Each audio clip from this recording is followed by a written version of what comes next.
بسم اللہ الرحمن الرحیم۔ السلام علیکم دوستو، آج ہم آپ کو اللہ کے پیارے نبی حضرت محمد صلی اللہ تعالیٰ علیہ وسلم کا بچپن سے لے کر جوانی تک کا پورا واقعہ سنائیں گے، جس کو سن کر آپ کا ایمان تازہ ہو جائے گا۔ اس لیے آپ سے ریکویسٹ ہے کہ ویڈیو آخر تک ضرور دیکھیے گا۔ دوستو، پہلے عرب کے قبیلوں کا جاہلانہ رواج تھا۔ ہر قبیلے کا اپنا اپنا مذہب تھا اور ان سب کے دیوی دیوتا بھی الگ الگ تھے۔ کوئی مورتی کی پوجا کرتا تھا تو کوئی آگ کی۔ یہودیوں اور عیسائیوں کے بھی قبیلے تھے اور وہ بھی مذہب کے بگاڑ کے شکار تھے۔ اس وقت لوگ اللہ کو چھوڑ کر انسانوں اور پیڑ پہاڑوں کی پوجا کرنے میں لگے ہوئے تھے۔ پورے عرب میں دنگا فساد عام تھا۔ عورتیں اور بچے محفوظ نہیں تھے۔ لوگوں کی جان اور مال کی حفاظت کی کوئی گارنٹی نہیں تھی۔ اس اندھیرے دور سے دنیا کو باہر نکالنے کے لیے اللہ نے حضرت محمد صلی اللہ تعالیٰ علیہ وسلم کو اپنا پیغمبر بنا کر اس دنیا میں بھیجا۔ دوستو، حضور صلی اللہ تعالیٰ علیہ وسلم 12 ربیع الاول 571 عیسوی میں پیر کے دن اور صبح صادق یعنی فجر کے وقت مکہ میں پیدا ہوئے۔ آپ کے پیدا ہوتے ہی آپ کے دادا عبد المطلب آپ کو گود میں اٹھا کر کعبہ شریف میں لے گئے، آپ کے لیے دعائیں کی اور آپ کا نام رکھا محمد۔ پوتے کی پیدائش کی خوشی میں آپ کے دادا نے 7ویں دن اپنے قبیلے کے لوگوں کی دعوت کی۔ لوگوں نے آ کر آپ کے دادا سے پوچھا کہ آپ نے ان کا نام محمد کیوں رکھا ہے؟ تو آپ کے دادا نے جواب دیا کہ میں چاہتا ہوں کہ میرے پوتے پر اسلام کا اثر پڑے، اور آپ کی والدہ سیدہ آمنہ نے آپ کا نام احمد رکھا۔ دوستو، پیغمبر حضرت محمد مصطفیٰ صلی اللہ تعالیٰ علیہ وسلم جب پیدا ہوئے تو آپ کی ختنہ پہلے سے ہی کی ہوئی تھی، اور آپ کی آنکھوں میں سرما بھی لگا ہوا تھا، اور آپ کا تمام بدن پاکیزہ تھا۔ جب آپ کے دادا عبد المطلب نے اپنے پوتے کو ختنہ شدہ اور ناف کٹا ہوا پایا تو وہ بہت زیادہ خوش ہوئے اور فرمایا کہ میرا پوتا بڑی نرالی اور بڑی شان والا ہوگا۔ اور یہی نہیں، جب آپ صلی اللہ تعالیٰ علیہ وسلم پیدا ہوئے تو آپ کی مٹھی مبارک بھی بند تھی، مگر شہادت والی انگلی آسمان کی طرف اٹھی ہوئی تھی، اور ایسا لگ رہا تھا جیسے خدا کی وحدانیت کا اقرار کر رہی ہے۔ دوستو، جب حضرت محمد صلی اللہ تعالیٰ علیہ وسلم پیدا ہوئے تو اس وقت عرب میں یہ رواج ہوا کرتا تھا کہ شہر کے بڑے لوگ اپنے بچوں کو دودھ پلوانے کے لیے اور پلنے بڑھنے کے لیے دیہاتوں میں بھیج دیا کرتے تھے، تاکہ گاؤں دیہات کی کھلی ہوا میں رہ کر ان کا بچہ خوب صحت مند بنے۔ کیونکہ دوستو، اس زمانے میں گاؤں دیہات کا موسم شہروں کے مقابلے زیادہ صاف ستھرا اور زیادہ اچھا ہوا کرتا تھا۔ اسی وجہ سے گاؤں دیہات میں پلے بچے زیادہ صحت مند اور موٹے تازے ہوا کرتے تھے۔ دوستو، اسی رواج کے مطابق پیغمبر حضرت محمد صلی اللہ تعالیٰ علیہ وسلم کو بھی مکہ سے دور طائف کے قریب ایک علاقہ ہے جہاں بنی سعد قبیلہ رہتا ہے، وہاں لے جایا گیا اور ایک دائی کو سونپ دیا گیا جس کا نام دائی حلیمہ تھا، اور وہ بنی سعد قبیلے سے تھی، اس لیے ان کو حلیمہ سعدیہ بھی کہا جاتا ہے۔ دوستو، دائی حلیمہ بہت غریب گھرانے سے تھی، اس لیے انہوں نے آپ صلی اللہ تعالیٰ علیہ وسلم کی پرورش کا ذمہ لیا، یہ سوچ کر کہ 2 سال ان کی پرورش کروں گی تو اس کے بدلے میں مجھے کچھ مال مل جائے گا، تاکہ اس سے ان کی زندگی کا گزر بسر اچھی طرح سے ہو سکے۔ دوستو، جیسے ہی حضرت آمنہ نے اپنے پیارے بیٹے حضرت محمد صلی اللہ تعالیٰ علیہ وسلم کو دائی حلیمہ کے حوالے کیا، اور جو ہی دائی حلیمہ نے آپ صلی اللہ تعالیٰ علیہ وسلم کو اپنی گود میں اٹھایا تو اسی وقت سے دائی حلیمہ کی زندگی میں رحمت اور برکت ہونی شروع ہو گئی۔ دوستو، اس وقت عربوں میں یہ رواج تھا کہ بچے کی پرورش کا ذمہ 2 سال کا ہوا کرتا تھا، اور ہر 6 مہینے کے بعد بچے کو اس کے گھر والوں سے ملانا ہوتا تھا۔ اسی رواج کے مطابق دائی حلیمہ بھی 6 مہینے کے بعد پیغمبر حضرت محمد صلی اللہ تعالیٰ علیہ وسلم کو ان کی ماں سے ملانے کے لیے مکہ پہنچی۔ ان کے ساتھ ان کا شوہر حارث اور ان کا ایک چھوٹا بچہ بھی تھا جو ان کی گود میں تھا۔ وہ بچہ بھوک سے رو رہا تھا کیونکہ حلیمہ بہت کمزور تھی اور کھانے پینے کی کمی بھی تھی، اس وجہ سے دائی حلیمہ دودھ نہیں پلا پا رہی تھی۔ لیکن جیسے ہی انہوں نے اللہ کے پیغمبر حضرت محمد صلی اللہ تعالیٰ علیہ وسلم کو اپنی گود میں اٹھایا اور ان کو دودھ پلانا شروع کیا تو پیغمبر حضرت محمد صلی اللہ تعالیٰ علیہ وسلم نے خوب سیر ہو کر دودھ پیا، اور آپ صلی اللہ تعالیٰ علیہ وسلم کے دودھ پی لینے کے بعد دائی حلیمہ نے اپنے معصوم بچے کو بھی خوب دودھ پلایا۔ یہ دیکھ کر حلیمہ پریشان ہو گئیں کہ یہ کیا معاملہ ہوا۔ وہ جب مکہ آ رہی تھیں تو ان کے پاس دودھ نہیں تھا، مگر جب سے یہ بچہ ان کی گود میں آیا ہے تب سے اللہ کی طرف سے خاص رحمتوں کا آنا شروع ہو گیا ہے۔ دوستو، اس کے بعد دائی حلیمہ اپنے شوہر حارث اور اپنے بچے اور پیغمبر حضرت محمد صلی اللہ تعالیٰ علیہ وسلم کے ساتھ ایک دبلی پتلی سی اونٹنی پر سوار ہو گئیں۔ وہ اونٹنی جب بنی سعد کے قبیلے سے نکل کر مکہ کی طرف آئی تھی تو وہ بہت سستی سے چلتی ہوئی مکہ پہنچی تھی، لیکن اب معاملہ یہ ہوا کہ دائی حلیمہ کی اونٹنی سب سے آگے چل رہی تھی۔ دائی حلیمہ کی سہیلیوں نے اپنی آنکھوں سے دیکھا کہ دائی حلیمہ کی یہ وہی اونٹنی تھی جو مکہ میں بڑی سستی سے آئی تھی۔ اب اس اونٹنی کو آخر کیا ہو گیا کہ وہ اب بڑی رفتار سے چل رہی تھی۔ دوستو، یہ نظارہ دیکھ کر دائی حلیمہ کی سہیلیاں کہنے لگیں، حلیمہ ہم پر رحم کرو، دھیرے چلو، کیا یہ وہی اونٹنی ہے جس پر تم مکہ آئی تھی؟ تو یہ سن کر دائی حلیمہ کہنے لگیں کہ جب سے یہ بچہ میری گود میں آیا ہے تب سے معلوم نہیں عجیب عجیب سے واقعے میرے ساتھ ہونے لگے ہیں۔ دوستو، اس کے بعد دائی حلیمہ کی زندگی میں رحمتوں اور برکتوں کا سلسلہ چلتا رہا، اور ایسے کرتے کرتے 2 سال پورے ہونے کو آ گئے، یعنی کہ بچے کی پرورش کا ذمہ پورا ہونے کو آ گیا۔ جو ایگریمنٹ ہوا تھا وہ پورا ہو رہا تھا۔ خیر اور برکتوں کا سلسلہ دائی حلیمہ نے ان 2 سالوں میں اپنی زندگی میں خوب دیکھا۔ اس وجہ سے ان کا دل نہیں چاہ رہا تھا کہ وہ اس نورانی بچے کو واپس اس کے گھر والوں کو سونپ دے، مگر دستور کے مطابق 2 سال کے بعد اس کو واپس سونپنا ہی تھا۔ اس لیے 2 سال کے بعد دائی حلیمہ پیغمبر حضرت محمد صلی اللہ تعالیٰ علیہ وسلم کو اپنے ساتھ لے کر مکہ کی طرف نکل پڑی۔ جب وہ مکہ میں پہنچی تو حضرت آمنہ سے کہنے لگی کہ آپ کا بچہ بڑا ہی برکتوں اور رحمتوں والا بچہ ہے۔ جب سے یہ بچہ میری گود میں آیا ہے تب سے میری تو زندگی ہی بدل گئی ہے۔ میری زندگی میں برکتوں رحمتوں کا دور شروع ہو گیا ہے۔ اس لیے میری آپ سے گزارش ہے کہ آپ تھوڑے دن اس بچے کو میرے پاس رہنے دیں، میں تھوڑے دن اس کی پرورش کرنا چاہتی ہوں۔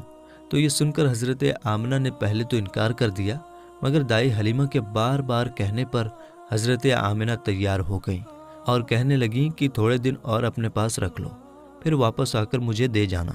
اس طرح سے دائی حلیمہ آپ صلی اللہ تعالیٰ علیہ وسلم کو واپس اپنے ساتھ لے گئیں۔ دوستو، ایسے کرتے کرتے پیغمبر حضرت محمد صلی اللہ تعالیٰ علیہ وسلم کی عمر مبارک 4 سال کی ہو گئی۔ جب آپ کی عمر مبارک 4 سال کی ہوئی تو ایک دن آپ دائی حلیمہ کے گھر کے باہر کچھ بچوں کے ساتھ کھیل رہے تھے۔ ان میں حلیمہ سعدیہ کا ایک بیٹا جو پیغمبر حضرت محمد صلی اللہ تعالیٰ علیہ وسلم کا دودھ شریک بھائی بھی تھا۔ وہ سب کھیل رہے تھے کہ اچانک آپ زمین پر گر گئے اور آپ کے چہرے اور جسم کا رنگ پوری طرح سے بدل گیا۔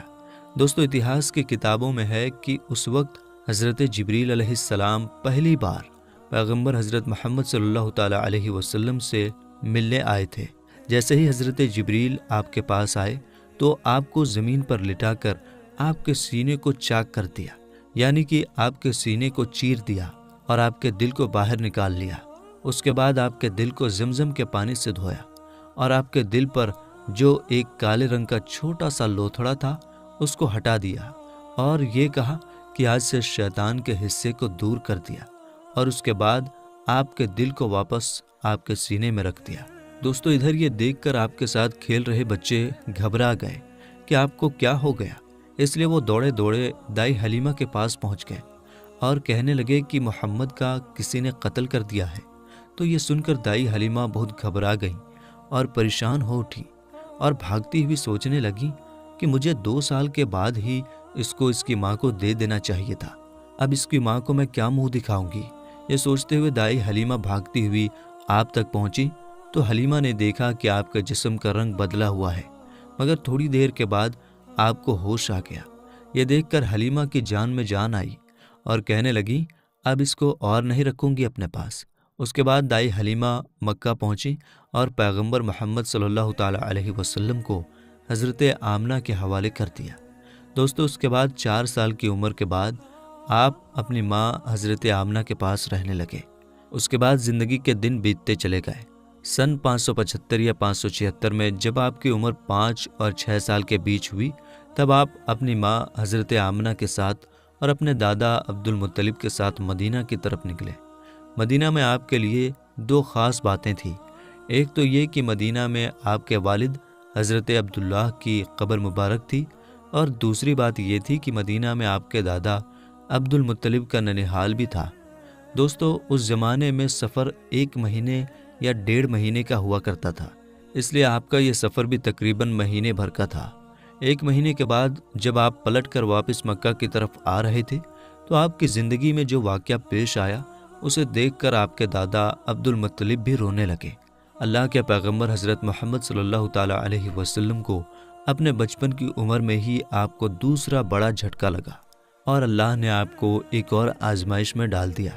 دوستو، ہوا یہ کہ آپ جب 1 مہینے کے بعد مدینہ سے واپس مکہ آ رہے تھے تو راستے میں ہی آپ کی والدہ حضرت آمنہ کی طبیعت بگڑ گئی اور وہ بری طرح سے بیمار پڑ گئیں، اور اس کے بعد ان کا انتقال ہو گیا۔ مکہ اور مدینہ کے بیچ الابوا نام کی ایک جگہ ہے، وہیں پر حضرت آمنہ کو دفن کیا گیا، اور اس طرح سے آپ 6 سال کی عمر میں ہی یتیم ہو گئے۔ آپ کی اس حالت کو دیکھ کر آپ کے دادا عبد المطلب بہت پریشان ہوئے اور وہ رونے لگے۔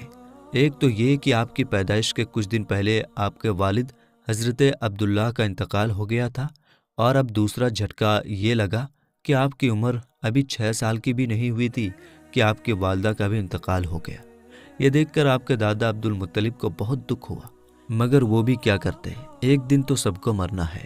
اس کے بعد آپ کے دادا عبد المطلب نے آپ کو اپنی گود میں اٹھایا اور مکہ کی اور چل پڑے، اس فکر کے ساتھ، اس سوچ کے ساتھ کہ آخر اس معصوم سے بچے کے ساتھ ایسا کیوں ہو رہا ہے۔ دوستو، آپ ذرا سوچ کر دیکھیے کہ ان بچوں پر کیا بیتتی ہوگی جو بچپن میں ہی یتیم ہو جاتے ہیں، جن کے والد اور والدہ کا انتقال بچپن میں ہی ہو جاتا ہے۔ اس کے بعد ایسے بچوں کو لوگ دھتکار بھری نظروں سے دیکھتے ہیں، پھر ایسے بچوں کے ساتھ اچھا برتاؤ بھی نہیں کیا جاتا۔ مگر آپ کے ساتھ اللہ کی مدد تھی، جیسا کہ اللہ نے خود قرآن پاک میں ارشاد فرمایا ہے کہ آپ کے یتیم ہونے پر اللہ کی مدد آپ کے ساتھ تھی۔ اسی وجہ سے آپ کے ساتھ اچھا معاملہ پیش آیا اور اللہ نے آپ کو سہارا دیا۔ دوستو، اس کے بعد آپ کے دادا عبد المطلب آپ کو غم کے ساتھ لے کر مکہ میں پہنچے۔ آپ کے گھر کے اندر غم کا ماحول تھا۔ ابو طالب جو آپ کے چچا تھے وہ آپ کو اس حالت میں دیکھ کر رونے لگے۔ ابو طالب آپ کو بہت چاہتے تھے، اور عبد المطلب بھی اپنے بیٹوں سے زیادہ اور اپنے پوتوں سے زیادہ پیغمبر حضرت محمد صلی اللہ تعالیٰ علیہ وسلم کو چاہتے تھے۔ دوستو، ہم آپ کو بتا دیں کہ عبد المطلب وہ شخص تھے جو قریش کے بہت بڑے سردار تھے۔ ان کی لوگ سب سے زیادہ عزت کیا کرتے تھے۔ کعبہ کی چھاؤں میں ان کے لیے ایک خاص فرش بچھایا جاتا تھا جس پر صرف وہی اکیلے بیٹھتے تھے، کسی دوسرے کو اس پر بیٹھنے کی اجازت نہیں ہوتی تھی۔ اللہ کے پیغمبر حضرت محمد صلی اللہ تعالیٰ علیہ وسلم ابھی چھوٹے تھے، کھیلتے کھیلتے وہاں پر آ جایا کرتے تھے اور آ کر اس پر بیٹھ جایا کرتے تھے، اور حضرت عبد المطلب کے ساتھ ہی آگے آتے تاکہ ان کو اٹھا کر وہاں سے الگ بٹھا دیا جائے، لیکن عبد المطلب ان کو روکتے تھے اور کہتے تھے کہ یہ میرا پوتا ہے اور اسے بیٹھنے دو۔ پھر آپ کے دادا آپ کے سر پر اور آپ کی پیٹھ پر ہاتھ پھیرتے اور آپ کو اپنے پاس بٹھا لیتے تھے۔ دوستو، کہنے کا مطلب یہ ہے کہ آپ کے دادا عبد المطلب کے دل میں آپ کے لیے محبت کوٹ کوٹ کر بھری ہوئی تھی۔ آپ کی وہ ہر خواہش کا خیال رکھتے تھے، آپ کی ہر ضرورت کو وہ پورا کیا کرتے تھے، آپ کو کسی بھی طرح کی کوئی تکلیف نہیں ہونے دیتے تھے۔ وہ ہمیشہ آپ کو اپنے ساتھ رکھتے، اپنے ساتھ میں گھماتے پھراتے اور ہمیشہ آپ کو خوش رکھتے۔ دوستو، ایسا کرتے کرتے دن بیتتے چلے گئے۔ اب آپ کی عمر مبارک 8 سال کی ہو گئی، مگر سوچیے اللہ کے نبی نے کیسی کیسی آزمائشوں سے گزر کر اپنے زندگی کا سفر پورا کیا۔ اب آپ کی عمر مبارک 8 سال 2 مہینے 10 دن کی ہوئی تو ایک دن اچانک آپ کے دادا عبد المطلب کا بھی انتقال ہو گیا۔ مرتے وقت آپ کے دادا نے آپ کی پرورش کا ذمہ ابو طالب کو سونپ دیا۔ ابو طالب آپ کے سگے چچا تھے۔ دوستو، ذرا سوچئے اس بچے پر کیا گزرتی ہوگی جس کے بچپن میں نہ تو ماں کا ساتھ ہوتا ہے اور نہ ہی باپ کا ساتھ، ایک دادا کا سہارا ہوتا ہے، وہ بھی چلا جاتا ہے۔ اس کے بعد آپ کی پرورش کا ذمہ آپ کے چچا ابو طالب اٹھاتے ہیں۔ دوستو، اس کے بعد ابو طالب نے آپ کو سہارا دیا، آپ کی ہر طرح سے حفاظت کی، آپ کی دشمنوں سے، تلوار سے، ہر طرح سے آپ کو محفوظ رکھا اور آخری سانس تک آپ کی مدد کرتے رہے۔ حالانکہ ابو طالب پیسے والے نہیں تھے، پھر بھی آپ کو کسی بھی بات کی کمی محسوس نہیں ہونے دی۔ آپ جس بھی چیز کی خواہش کرتے تھے آپ وہ پوری کر دیتے تھے۔ میرے دوستو، اس کے بعد دن بیتتے چلے گئے۔ ابو طالب جب بھی کسی سفر پر جاتے تو آپ حضرت محمد صلی اللہ تعالیٰ علیہ وسلم کو اپنے ساتھ لے کر جاتے، کیونکہ اس زمانے میں سفر بہت لمبا ہوا کرتا تھا، 1-1.5 مہینے کا سفر ہوتا تھا، اور ابو طالب نہیں چاہتے تھے کہ یہ معصوم سا بچہ جس کے نہ والد نہ والدہ کا سہارا ہے، نہ کوئی دادا کا سہارا ہے، اس کو کسی اور کے بھروسے چھوڑ کر جاؤں اور اس کو تکلیف ہو۔ دوستو، ایک بار ابو طالب اپنے قافلے کے ساتھ ملک شام کی طرف تجارت کے لیے روانہ ہوئے۔ یاد رکھیں، پہلے عرب میں جو لوگ تھے، خاص کر کے قریش کے لوگوں کا امپورٹ ایکسپورٹ کا بزنس تھا، یعنی کہ وہ ایک جگہ سے سامان خریدتے تھے اور دوسرے جگہ پر لے جا کر اس کو بیچ دیتے تھے۔ اس طرح سے وہ لوگ سامان خریدتے اور بیچتے تھے۔ اسی کام کے سلسلے میں ابو طالب اپنے قافلے کے ساتھ ملک شام کی طرف نکلے۔ ساتھ میں آپ نے حضرت محمد صلی اللہ تعالیٰ علیہ وسلم کو بھی لے لیا اور آپ کو ایک اونٹنی پر سوار کر دیا۔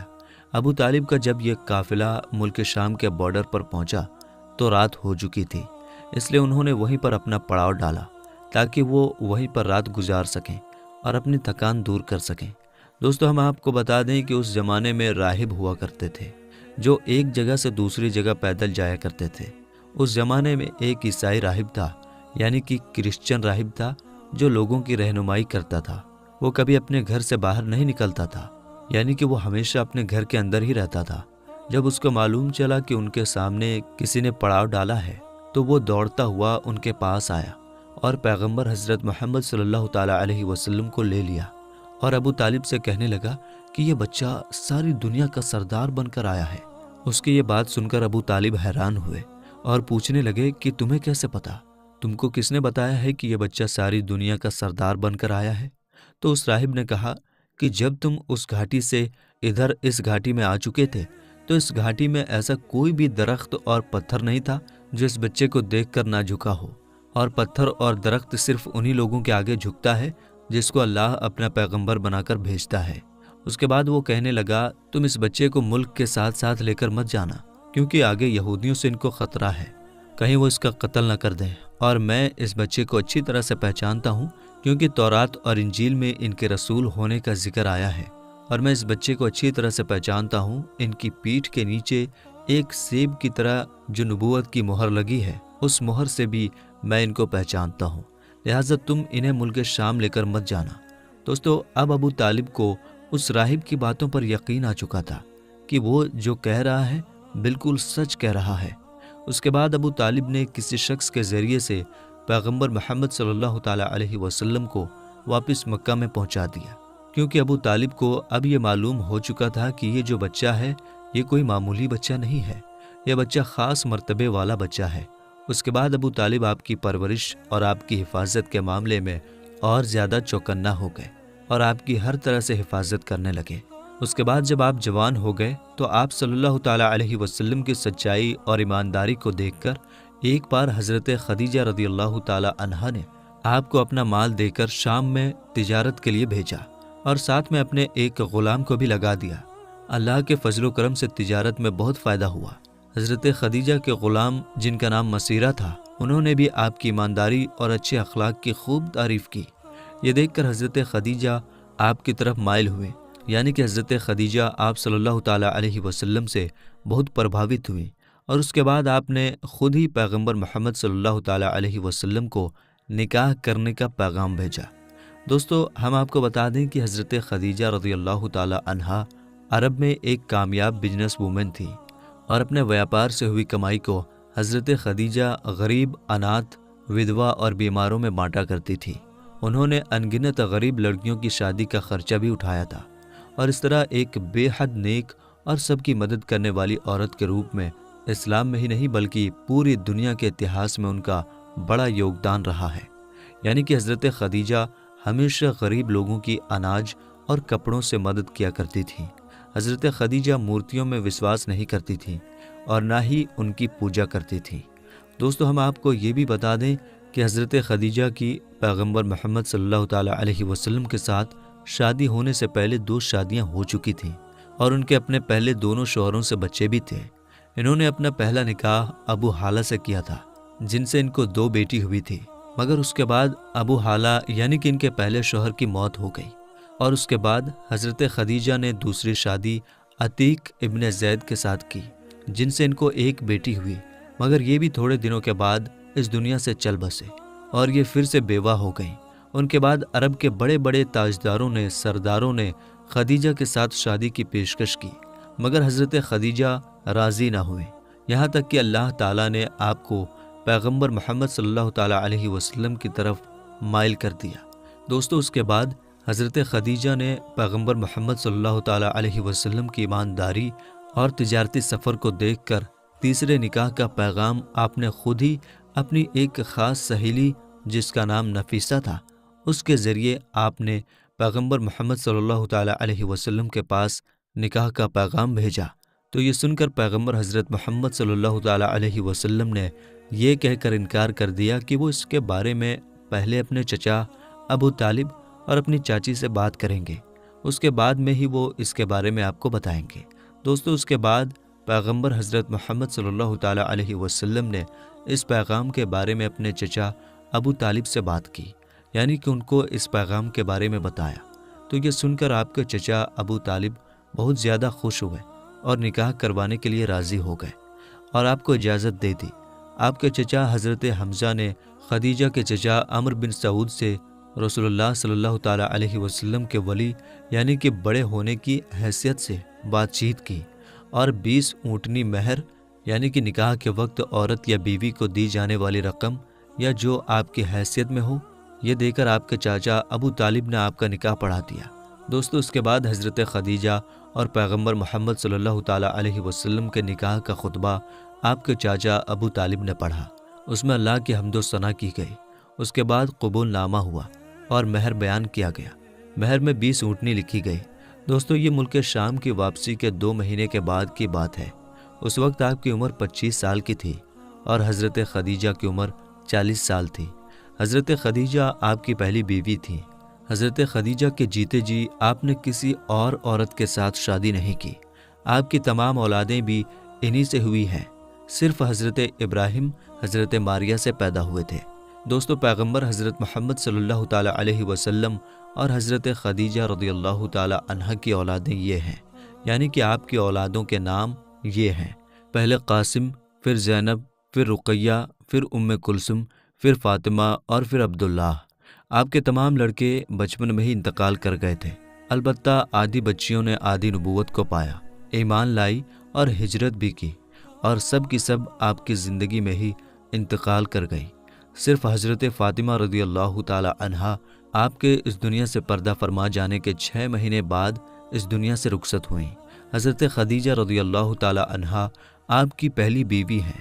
جب آپ صلی اللہ تعالیٰ علیہ وسلم پر پہلی آیت نازل ہوئی تو رسول اللہ صلی اللہ تعالیٰ علیہ وسلم نے سب سے پہلے آپ کو بتایا۔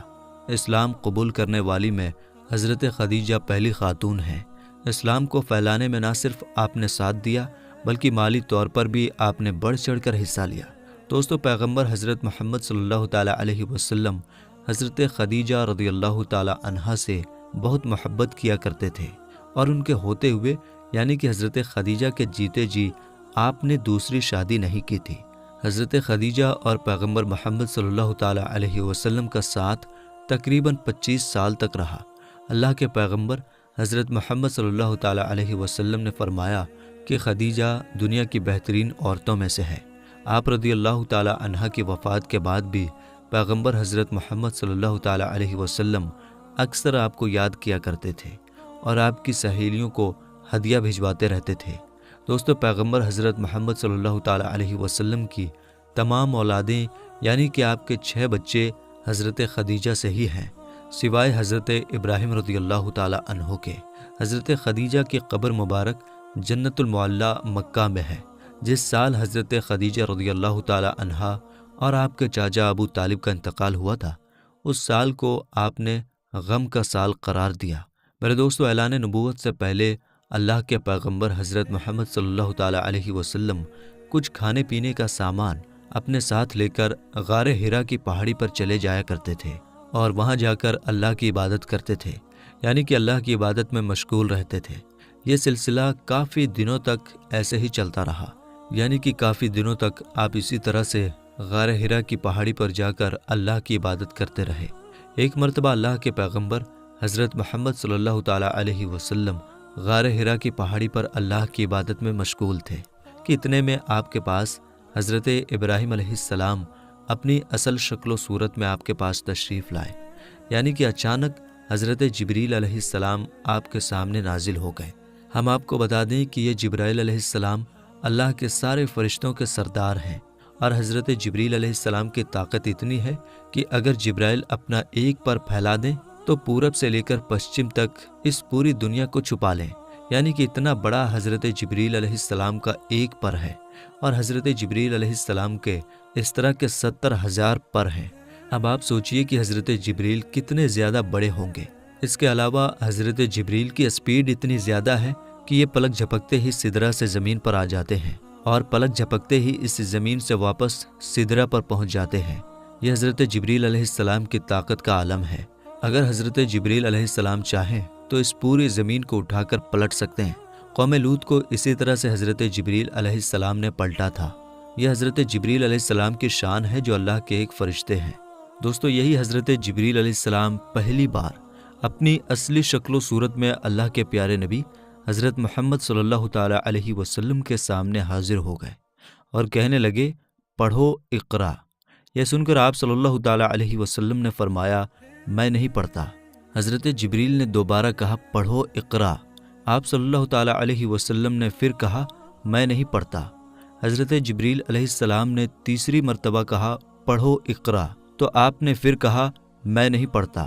اس کے بعد حضرت جبریل علیہ السلام نے اللہ کے پیارے نبی حضرت محمد صلی اللہ تعالیٰ علیہ وسلم کو اپنے سینے سے لگایا، اور سینے سے اس طرح سے لگایا کہ حضرت جبریل نے حضور پاک کی بغل میں اپنے دونوں ہاتھ ڈالے، یعنی کہ اللہ کے نبی کے دونوں ہاتھ باہر کی طرف کر دیے، اور پھر جبریل نے پیارے نبی کو اپنے سینے سے لگایا اور پھر زور سے دبا دیا، یعنی کہ بہت زور سے دبایا۔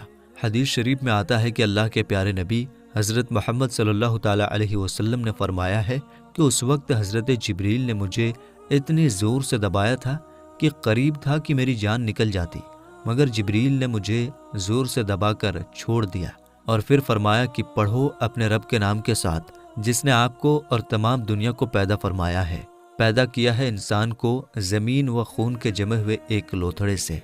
پڑھو، حال یہ ہے کہ تمہارا رب بڑا ہی رحم کرنے والا ہے۔ پھر اللہ کے پیارے نبی حضرت محمد صلی اللہ تعالیٰ علیہ وسلم پڑھنے لگے، اور پھر آپ بہت گھبرا گئے، غار حرا کی پہاڑی سے اتر گئے اور اپنے گھر آ گئے۔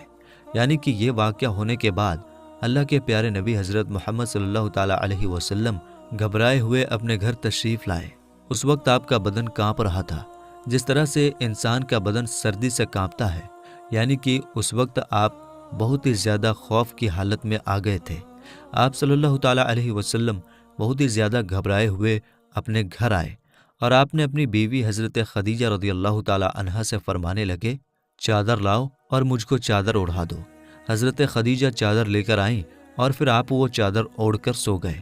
اس کے کچھ دیر بعد آپ صلی اللہ تعالیٰ علیہ وسلم کے اوپر سے خوف کے اثرات کم ہوئے، تو آپ نے اپنی بیوی حضرت خدیجہ رضی اللہ تعالیٰ عنہا کو یہ سارا واقعہ بیان کیا، یعنی کہ غار حرا کی پہاڑی پر جو بھی آپ کے ساتھ میں ہوا تھا وہ سارا واقعہ آپ نے حضرت خدیجہ کے سامنے بیان کر دیا۔ یہ واقعہ سن کر حضرت خدیجہ نے فرمایا کہ آپ کے اوپر یہ کوئی شیطانی کام نہیں ہو سکتا ہے، کیونکہ آپ نے تو ہمیشہ غریبوں کی مدد کی ہے، آپ نے تو ہمیشہ بیواؤں کو سہارا دیا ہے، آپ تو ہمیشہ یتیموں کے سہارے بنے ہو، آپ نے ہمیشہ بے سہارا لوگوں کی مدد کی ہے، اس لیے آپ کے ساتھ میں اللہ تعالیٰ کبھی کچھ غلط نہیں ہونے دے سکتا، آپ کو اللہ کبھی اس طرح سے ضائع نہیں کرے گا۔ دوستو، اس کے بعد میں حضرت خدیجہ اللہ کے پیارے نبی حضرت محمد صلی اللہ تعالیٰ علیہ وسلم کو ساتھ میں لے کر اپنے چچا زاد بھائی حضرت براق ابن نوفل کے پاس پہنچے، جو کہ اس وقت یہودیوں کے ایک بہت بڑے عالم ہوا کرتے تھے۔ یہ اصل میں پہلے مشرک تھے، یعنی کہ بت پرست تھے، لیکن یہ بہت ہی زیادہ تعلیم یافتہ تھے، اس لیے بعد میں انہوں نے عیسائی دھرم کو قبول کر لیا تھا، اور پھر انہوں نے تورات اور انجیل کو حفظ بھی کر لیا تھا، یعنی کہ یہ اس وقت تورات کے ایک بہت ہی بڑے عالم تھے۔